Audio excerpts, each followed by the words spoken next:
ఇందుకూరుపేట నెల్లూరులో agriculture lands వచ్చాయండి. ఈ బిట్ వచ్చేసి 1 ఎకర్ అండి. మెయిన్ రోడ్ నుంచి హార్డ్లీ 500 మీటర్స్ లోపలే ఉంటుంది. అండ్ దీనికి మెటల్ రోడ్ యాక్సెస్ ఉంది, కార్ కూడా యాక్సెసిబిలిటీ ఉంటుంది. దీని ప్రైస్ వచ్చేసి 50 lakhs చెప్తున్నారు.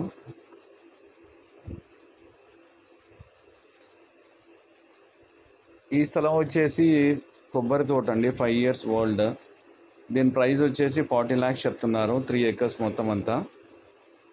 ఇది మెయిన్ రోడ్ నుంచి 1.5 kilometer రేడియస్లో ఉంటుందండి. చాలామంది కొబ్బరి తోటలు అడుగుతూ ఉన్నారు, సో వాళ్ళ గురించి బెస్ట్ ఇన్వెస్ట్మెంట్ అండి. ఇన్స్టెడ్ ఆఫ్ బయింగ్ ప్లాట్స్ ఇది మంచి ఆపర్చునిటీ అండి. ఈ పొలం వచ్చేసి 1.5 acre అండి. ఎకరా 45 lakhs చెప్తా ఉన్నారు. ఇది కూడా మెయిన్ రోడ్ నుంచి కేవలం less than 500 meters డిస్టెన్స్లో ఉంటుంది. ఇవన్నీ పొలాలు కూడా ఇందుకూరుపేట సరౌండింగ్ ప్లేసెస్లో వస్తుందండి, నెల్లూరు. సో ఇంట్రెస్టెడ్ ఉన్న బయ్యర్స్ పైన డిస్ప్లే అవుతున్న నెంబర్కి కాల్ చేయగలరు. ఇలాంటి మరిన్ని అగ్రికల్చర్ ల్యాండ్స్ కావాలనుకున్నా కూడా please like, share and subscribe my channel అండి. థ్యాంక్ యూ అండి. Bye. Will meet in the next video.